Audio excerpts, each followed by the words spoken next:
ఆపదామపహర్తారం దాతారం సర్వసంపదాం లోకాభిరామం శ్రీరామం భూయో భూయో నమామ్యహం.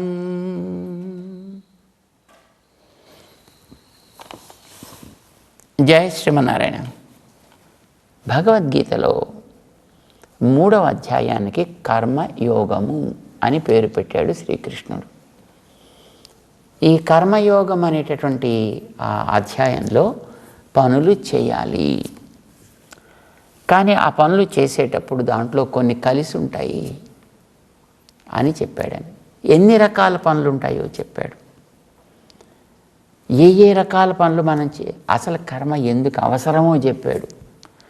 అసలు పుట్టిందే కర్మ కోసమయా అని చెప్పాడు ఆయన. కానీ ఆ చేసేటువంటి కర్మ యజ్ఞంగా మార్చమని చెప్పాడు. యజ్ఞం అనేది చక్రానికి మధ్యలో ఉండే ఇరుసులాగా, చక్రానికి ఉండే హబ్ ఎంత ప్రధానము, యజ్ఞముగా కర్మని మార్చుట అనేది అంత ప్రధానము అని చెప్పాడు. బూందీకి మరి తీపే కదా ప్రధానం, తీపిని బట్టే కదా దానికి బూందీ అని పేరు వచ్చింది, లేదు దానికి లడ్డు అనే పేరు వచ్చింది. ఆ తీపి దాంట్లో ఎక్కడ ఉంటుంది, అంతటా ఎలా కలిసి ఉంటుందో నువ్వు చేసేటటువంటి కర్మ ఏదైనప్పటికీ కూడా అది ఉదయము లేచినప్పటి నుంచి తిరిగి మళ్ళీ నువ్వు లేచేటంత వరకు సాగించేటటువంటి ప్రతి ఆచరణ, ప్రతి పని కూడా యజ్ఞమయము కావలెను. నిత్యం యజ్ఞే ప్రతిష్ఠితం తస్మాత్ సర్వగతం బ్రహ్మ. అసలు ఈ శరీరాలన్నీ కూడా ఈ యజ్ఞం అనేటటువంటి రూపంలోకి మారిన ఆచరణ మీదే నిలబడతాయ్యా, దాని మీదే బ్రతుకుతాయి అని చెప్పాడు 3వ అధ్యాయంలో. అంటే కర్మ ఆచరించాలి. ఆచరించే కర్మకి వెనకాతల యజ్ఞము అనేటువంటి భావన. యజ్ఞము అంటే ఇది భగవంతుడి కోసం మనం చేసేటటువంటి పని, ఇది భగవద్ ఆరాధన. అంటే నువ్వు తినడం భగవద్ ఆరాధన, నువ్వు స్నానం చేయడం భగవద్ ఆరాధన, నువ్వు పడుకోవడం భగవద్ ఆరాధన, నువ్వు వ్యవసాయం చేయడం నువ్వు వ్యాపారం చేయడం భగవద్, ఏ పని నువ్వు చేస్తున్నప్పటికీ కూడా అది భగవద్ ఆరాధనగా మార్చి చేయాలి. దానికి యజ్ఞము అని పేరు పెట్టాడు ఆయన. ఈ యజ్ఞం అనేది ఎంత అవసరం అలా దాని చివరిదాకా 3వ అధ్యాయం అంతా చెప్పాడు. అది చెప్పిన తర్వాత మధ్యలో దీనికి ఉండేటటువంటి ప్రాచీనత, దీనికి ఉండేటటువంటి ప్రామాణ్యము, ఇవి చెప్పడం కోసం 4వ అధ్యాయాన్ని ఆరంభం చేసి తన అవతార రహస్యాన్ని చెప్పాల్సి వచ్చింది. అంటే ఇదేదో నీ కోసం నేను కల్పించి చెప్తుంది కాదు, ఇది ఎప్పటి నుంచో వస్తుండేటటువంటి ఇది ఒక పరంపర, ఇది చెప్పాల్సి. మరి ఇందులో ఏమేమి ఉంటాయి అంటే ఇందులో కర్మ ఉంటుందన్నాడు, ఇందులో అకర్మ ఉంటుందన్నాడు, ఇది వికర్మ కూడా ఉంటుంది అని చెప్పాడు ఆయన. కర్మ, అకర్మ, వికర్మ అని విడదీశాడు ఆయన. అంటే ఇప్పుడు మనకి శనగపిండి పంచదార పాకం ఉందనుకోండి, దాంతో మనం ఎన్ని రకాలు చేయొచ్చు, రైట్? మటమాట పూసలుగా చక్కగా విడివిడిగా బూందీ కింద చేయొచ్చు, గుండ్రంగా చుట్టి లడ్డూల కింద చేయొచ్చు, లేదు ఆ శనగపిండిని పంచదారతో కలిపి ఓ చిన్న చిన్న కేక్స్ లాగానో మరొక రకంగానో అలాగూ చేయొచ్చు కదా. ఎన్నెన్నో పదార్థాల కింద దాన్ని తయారు చేయొచ్చు, వివిధములైన పదార్థములుగా తయారు చేయొచ్చు. అయితే ఈ తయారు చేసే దాంట్లో 2 ఉన్నాయి. పైన కనిపించే పిండి ఉంది, వెనక ఉండేటటువంటి రుచి ఉంది. ఈ రుచి పిండి కంటే వేరు కనుక ఇది పిండి అన్నాం అనుకోండి, ఇది ఆ పిండి, పిండి కానిది అనొచ్చు కదా. సత్యము కానిది అసత్యము అంటున్నాం. అలాగే పిండి కానిది ఏదో అపిండి అని అంటాం మనం, దాంట్లో ఉంది. అంతేకాదు దాంతో మనం ఎన్నెన్నో రకరకాల పదార్థాలు చేస్తున్నాం, అన్నీ కూడా విపిండి అందాం. ఇప్పుడు ఈ పిండి ప్రాంతంలో మనం కర్మని పెట్టుకుంటే కర్మని వెనకాతల ఉండి దానికి ఒక రుచిని కలిగించి అది ఒక మంచి క్రియగా మలచి అది మనకి ఉపయోగకరంగా, అంటే ఉపయోగకరం అంటే మళ్ళీ లక్ష్యం మర్చిపోకూడదు. మొదటి 6 అధ్యాయములు కూడా ఆత్మని శరీరాన్ని విడదీసి చూపేవి, ఆత్మజ్ఞానం కలగడం కోసం తెలిపినవి. అందుచేత నువ్వు చేసేటి ప్రతి పని కూడా ఆత్మని తెలపటానికి వీలయ్యేట్లుగా అది తయారవ్వాలి. ఇలా తయారవ్వాలి అని అంటే దాంట్లో 2 అంశాలు ఉంటాయి. ఒకటి పిండి, మరొకటి తీపి. ఒకటి కర్మ, మరొకటి దానికంటే వేరైనదేదో, అది అకర్మ. నీకు లడ్డూల్లో ఏముందో రెండవది అనేది నీకు పరిచయం ఎక్కువ ఉంది కనుక రెండవది తీపి, పంచదార అండి అంటాం. అస్తమను పంచదారతోటే చేయరండి, బెల్లంతో కూడా చేయొచ్చండి. తీపి అనేది నీకు ప్రధానం. అది నీకు పంచదార నుంచి వస్తుందా, లేకపోతే బెల్లం నుంచి వస్తుందా, చెరకు బెల్లం నుంచి వస్తుందా, తాటి బెల్లం నుంచి వస్తుందా, మరో రకంగా బెల్లం నుంచి వస్తుందా తీపి అనేది, దట్ ఇట్ వ్యారీస్. అది మారచ్చు, కానీ దానికి వెనకాతల ఆ రుచి కలిగించే ఒక అంశం ఒకటి చేరి ఉంటుంది. దీనికంటే అది వేరు. అంచేత ఇది కర్మ అయితే ఆ ప్రక్కన దాంతోపాటు కలిసి ఉండేది అకర్మ. ఈ అకర్మ ఎక్కడుంటుంది? నువ్వు చేసే కర్మ అంతటా ఉంటుంది. కొంత భాగం ఉండడం, కొంత భాగం ఉండకపోవడం ఉండదండి. వంట చేసేవాళ్ళు మరీ నేర్పర్లు అయ్యారనుకోండి, కొంతమంది ఉప్మా చేస్తుంటారు, చూసుంటారు. నీళ్ళని మరిగించిన తర్వాత దాంట్లో ఆ నూకో మరొకటో ఏదో పోసినప్పుడు అది ఇలా ఇంత ఉండలు కట్టేసి చక్కగా వీడు తయారు చేసి పెట్టిన తర్వాత ఆ ఉండ విప్పితే దాని నిండా మొత్తం పొడమే పొడుం, తడి కూడా అంటకుండా దానిపైన చుట్టూ మాత్రం కవర్ అయిపోతుంది. అలా ఉడికించే, అలా వండేటటువంటి అతి అద్భుతమైనటువంటి కళాత్మక కలిగినటువంటి వ్యక్తులు కూడా కొందరు ఉండొచ్చు. కానీ నిజానికి ఉప్మా అంటే అలా కాదు కదా, మొత్తం అది పూర్తిగా చక్కగా దాంట్లో కలవాలి. దాంట్లో పూర్తిగా ప్రతి అంశలోనూ అది కలవాలి. చేసే కర్మలో అంతటా చేరి ఉండేది, అంతటా నిండి ఉండేది దానికి సంబంధించిన తెలివి, జ్ఞానము. ఆ జ్ఞానం అనే అంశ ఇది అకర్మ. కనుక పని జ్ఞానం, కర్మ అకర్మ, ఇలా ఉంటూ సాగించేటటువంటిది వికర్మ అని ఇలాగా విడదీసి ఆయన చెప్పాడు. కర్మణః అకర్మత భేదాః జ్ఞానస్య. భేదాః కర్మణః భేదాః, కర్మలో ఉండేటటువంటి తేడాలు, కర్మలో ఉండేటువంటి అకర్మ అంశ, ఇవి రెండింటిని కూడా 4వ అధ్యాయంలో ఆయన విడదీసి చూపించాడు. ఇవి 2 చెప్పిన తర్వాత నాయన అసలు నువ్వు బూంది తింటున్నానంటే దాంట్లో ఉండే తీపి ఎలిమెంట్ని పట్టే కదా నువ్వు దాన్ని తినేది. ఒక్కొక్కసారి బెల్లంతో మంచిగా చేస్తే దాని రుచి అత్యద్భుతంగా ఉండొచ్చు, పంచదారతో చేసింది అదే ఒక రకమైన రుచి ఉండొచ్చు. కానీ చేయవలసినటువంటి క్రమంలో కనుక చేసినట్లయితే, ఆ బెల్లం మంచిదైనట్లయితే, అది సహజంగా తయారు చేసిందైతే, పంచదారతో చేసిన రుచి కంటే కూడా బెల్లంతో చేసిన రుచి మరింత అద్భుతంగా ఉంటుంది కదా. అంటే దాంట్లో ఉండేటటువంటి రుచుల్లో తేడా. అలాగే నువ్వు చేసేటటువంటి కర్మ, దాని వెనక దాన్ని సపోర్ట్ చేసేటటువంటి ఆ తీపి అంశ ఉందే, జ్ఞాన అంశ, ఇది చాలా ప్రధానము.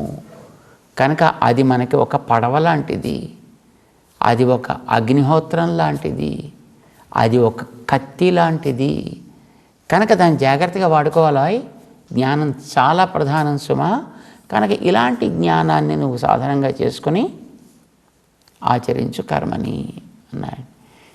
ఈ చెప్పేటప్పుడు ఆ జ్ఞానం అంశని చాలా అద్భుతంగా తాను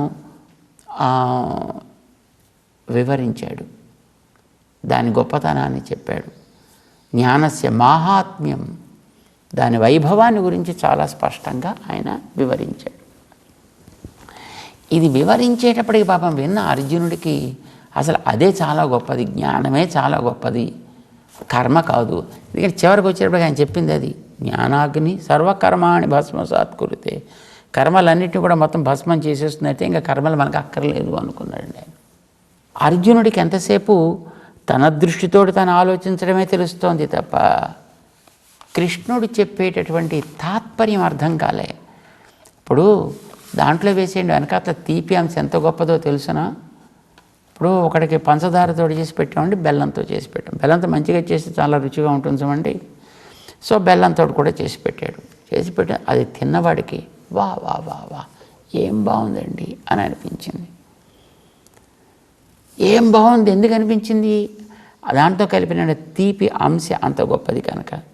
ఈ తీపి అంశ ఇంత గొప్పదంటే అసలు దీనికంటే మించిందే లేదా అన్నాడు అనుకోండి. అంటే శుభ్రంగా ఆ తీపి అంశ మాత్రమే వాడి దగ్గర పెట్టి వాళ్ళు మిగతా శనగపిండి లేకుండా ఆ బెల్లం పట్టుకొచ్చి శుభ్రంగా ఎన్ని గడ్డలు వాడికి ముందర పెట్టి అరే తినరా బాబు అంటే వాడు తింటాడా? నో. బెల్లం గొప్పదే, చాలా గొప్పది, కానీ దాంతో కలిస్తే అప్పుడు దానికి వైభవం.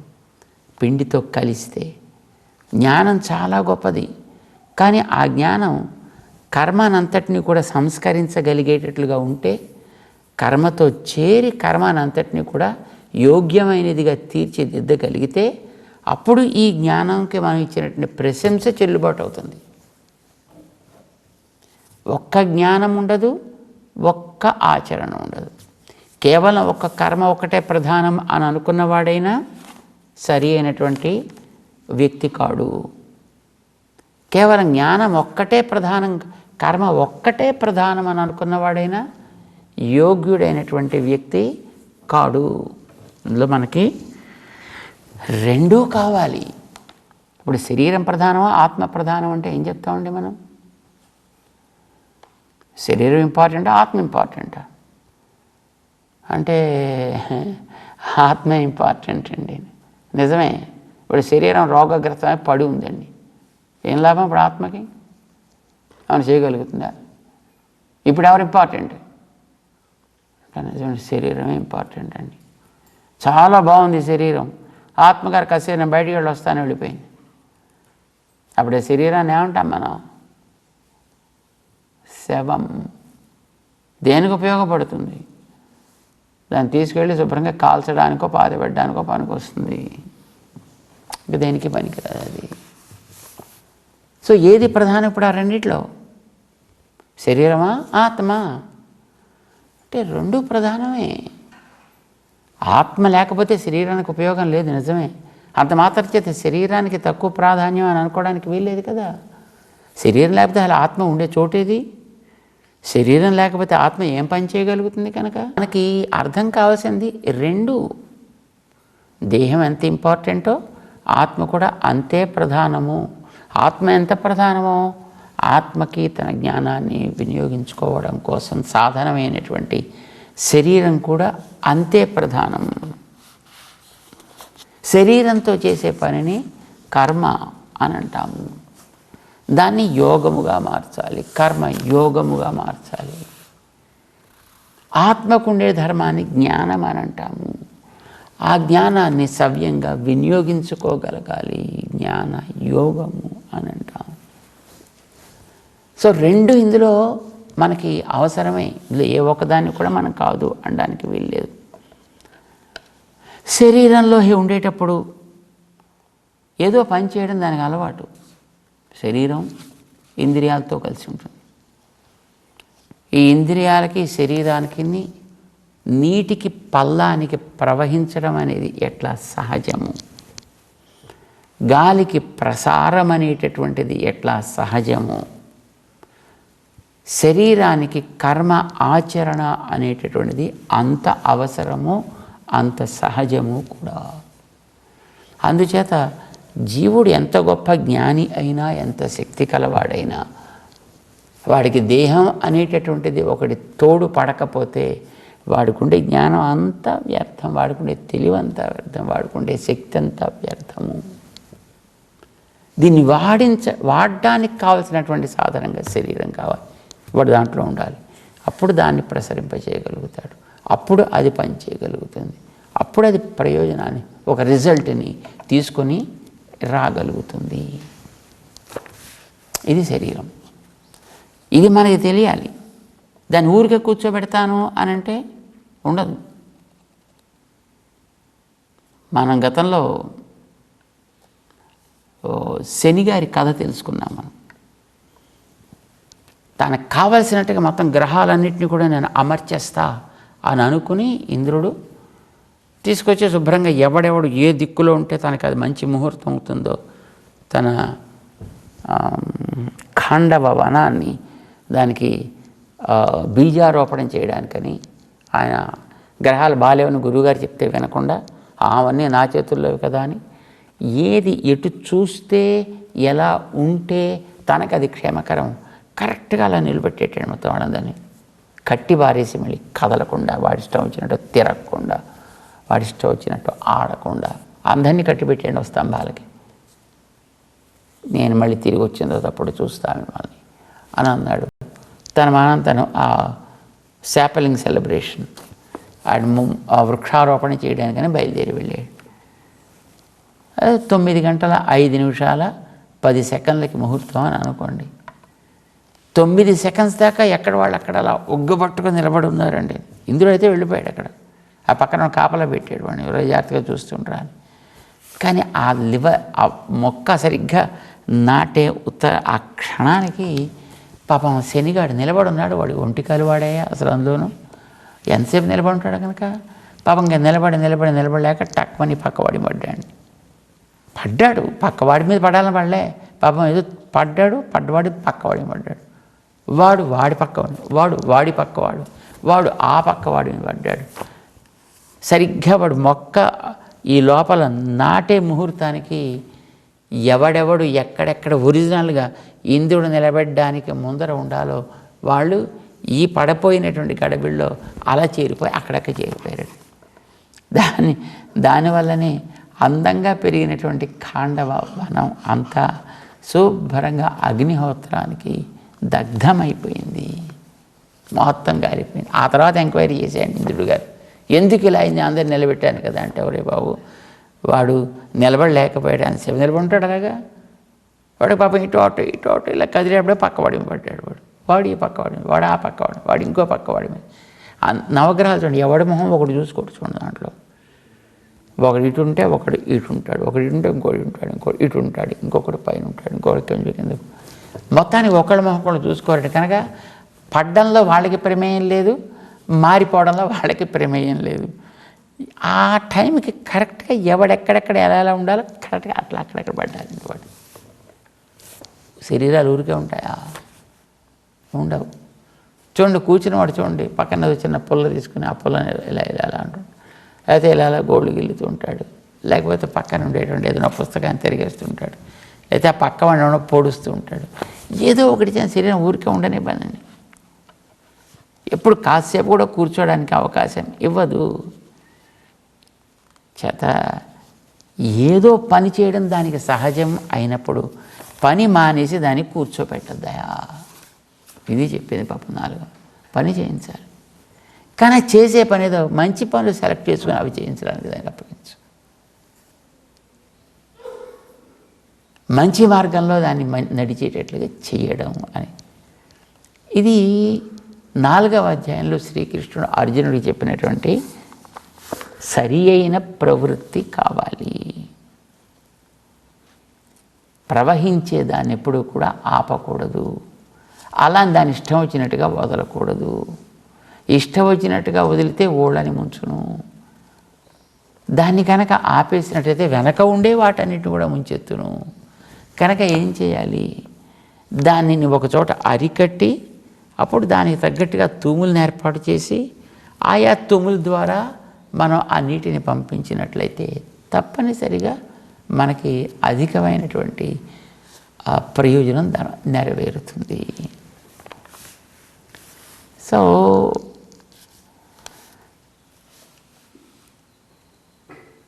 నీటికి ప్రవాహం సహజమైనట్టుగా శరీరానికి కర్మ ఆచరణ అనేటటువంటిది సహజం. చేత సహజమైన దాన్ని ఎప్పుడు కూడా నువ్వు నియంత్రించాల్సిన అవసరం లేదు.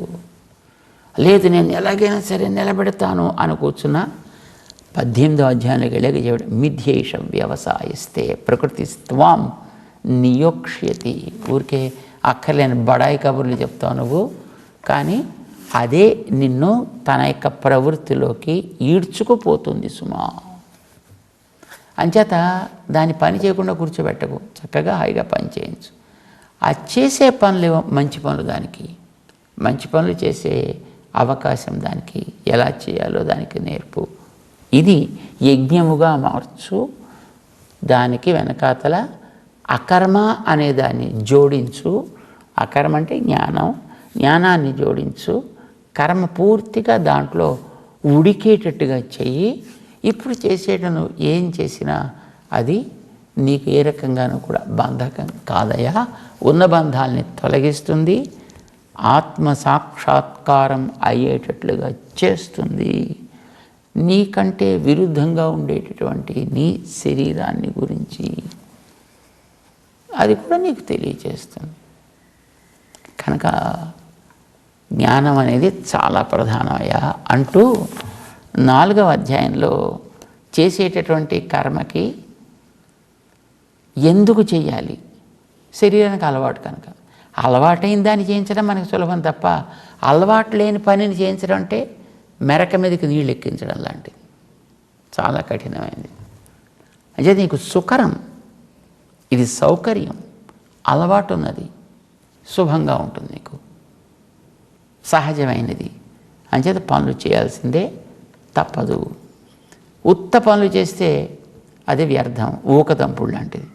అంచేత వెనకాల జ్ఞానం కలపాలి. జ్ఞానం అనేది అకర్మ, కర్మ కంటే వేరైనది, కానీ దాన్ని కలపాలి వెనకాతల చేసే పనులతోటి. అది నీకు తీపి లాంటిది కనుక అది నీకు ప్రేరకమవుతుంది, ఉపకరిస్తుంది. అది కర్మ అంతటా నిండి ఉంటుంది. ఎక్కడో ఒక చోట ఒక పూట కాసేపు ఓ గంట సేపు తెలుసుకోవడం, తర్వాత వదిలిపెట్టేయడం లాగా ఉండదు. అదే నీకు జీవితం అవుతుంది. చేసే ప్రతి పని అట్లానే అయిపోతుంది. దానికే కర్మయోగము అని పేరు. ఇలా కర్మయోగులు తమతో 2 కలిపి ఉంటారు. కానీ లోకంలో కొంతమంది కర్మయోగులని కొందరు, జ్ఞానయోగులని కొందరు విడిగా కూడా ఉంటారా. విడిగా ఉన్నప్పటికీ కూడా వాడికి జ్ఞానయోగాన్ని ఆచరించే అధికారం ఉన్నప్పటికీ కూడా వాడు కర్మయోగ ఆచరణే శ్రేయస్కరం. అలవాటు ఉన్నది కనుక, శరీరానికి తగింది కనుక, పైగా ఇందులో జ్ఞానం కూడా ఉంది కనుక, జ్ఞానం కూడా దీంట్లో ఉంది కనుక ఇది జ్ఞానమే అని అంటాం మనం. కర్మని కూడా ఇప్పుడు మనం జ్ఞానం అని అంటాము. బూందీని కూడా మనం తీపి అంటాం కదండి. తీపి కలిగినది కానీ అది తీపే. అంతటా చక్కగా రసములూరుతూ ఉంటుంది, తీయగా ఉంటుంది, కానీ అది శనగపిండి. అది కర్మ ఆచరణ, జ్ఞానముతోటి సుసంస్కృతమైన కర్మ. ఇది 4వ అధ్యాయంలో తను చెప్పాడు అర్జునుడికి. కానీ పాపం ఈయనకి ఇంకా అంత స్పష్టంగా అర్థం కాల. అందుకోసం మళ్ళీ ప్రశ్న వేస్తాడు 5వ అధ్యాయంలో ఆచరణను గురించి. జ్ఞానమా కర్మ ఏది ఇంపార్టెంట్ అయ్యా అంటాడు మళ్ళీ. ఈ 2 విన్న తర్వాత ఇప్పుడు విన్నది కాస్తైనా ఆలోచిస్తే మనకి అది బొరకెక్కుతుందండి. మనకి ఆలోచన లేకపోతే ఎక్కడం కష్టం. దానికి సమాధానం చెప్తాడు కృష్ణుడు. ముందుకు తీసుకువెళ్ళడానికి ఏం చెప్తాడో విందాం. జై శ్రీమన్నారాయణ.